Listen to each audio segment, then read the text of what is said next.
ওসমান হাদির হত্যার সুষ্ঠু তদন্তের জন্য জাতিসংঘকে আহ্বান জানিয়েছিলাম যাতে সরকারের পক্ষ থেকে তাদেরকে একটা চিঠি ইস্যু করা হয় তদন্তের জন্য।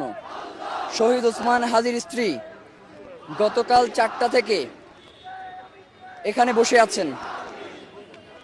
8 ঘন্টার মধ্যে তাকে এক ফোঁটা পানি গ্রহণ করতে দেয়া হয় নাই। এখান থেকে কোনো পানি ভিতরে প্রবেশ করতে দেয়া হয় না, খাবার তো দূরের কথা। তার একটা দুধের বাচ্চা আছে 10 মাস বয়স। সেই দুধের বাচ্চা 2 ঘন্টা যাবত অফিসার্স ক্লাবের যেই গেটটা, ওই গেটে দাঁড় করায় রাখছে, তার মায়ের কাছে আসতে পারে নাই। আমাদের কিছু ভাই বোন ওখানে তারা বসেছিল, ওরা এখানে আসে কথা বলে আবার ভিতরে চলে যায়। বাহিরের লোকজনকে আমরা ভিতরে ঢুকতে দিচ্ছি না, আমরা শুধুমাত্র আমাদের প্রতিনিধিদের, কারণ শহীদ ওসমান হাদির স্ত্রী তো ওখানে একা রাখা যাবে না, স্বাভাবিক। তো সেই জায়গা থেকে আমাদের কিছু ভাই বোন ভিতরের দিকে প্রবেশ করতেছিল, প্রথমে তাদেরকে বাধা দিয়েছে, এরপরে তাদেরকে ধাক্কা দিয়েছে।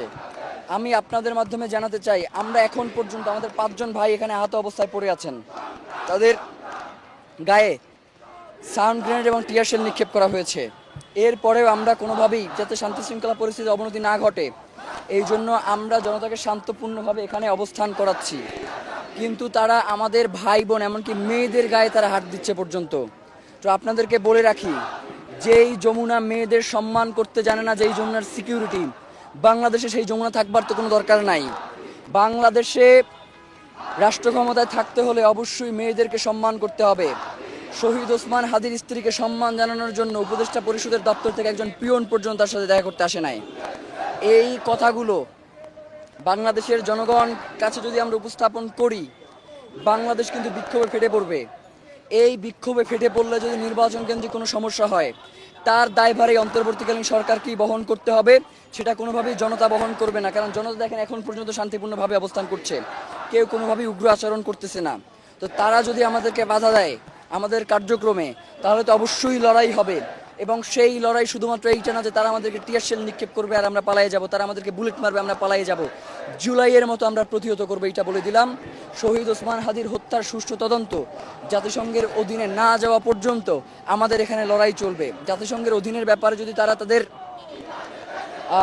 সৎ উদ্দেশ্যই থাকতো, তাহলে তো বাধা দেওয়ার কথা ছিল না। তারা প্রত্যেকটা সেক্টরে বাধা দিয়ে প্রমাণ করতে যাচ্ছে যে তারা কোনোভাবেই এটাকে হইতে দিবে না। কিন্তু এইটা না হওয়া পর্যন্ত আমরা এখান থেকে যাচ্ছি না, আমাদের সাফরাফ কথা। সেক্ষেত্রে আমাদের স্টেপ যেটা, সেটা হচ্ছে আমরা সামান্য কিছুক্ষণ অপেক্ষা করব।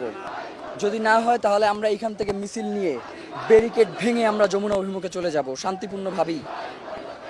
কারণ বাংলাদেশের জনগণের তার নাগরিক অধিকার এখানে হরণ করা হচ্ছে। একে তো রাষ্ট্র বিচার করছে না, বিচারের দাবিতে কেউ রাস্তায় আসলে তাকে টিয়ার শেল নিক্ষেপ করে, তাকে সাউন্ড গ্রেনেড নিক্ষেপ করে, সরাসরি রাবার বুলেট নিক্ষেপ করে তাকে প্রতিহত করবার মতো রাষ্ট্র তার রাষ্ট্রযন্ত্রকে ব্যবহার করছে।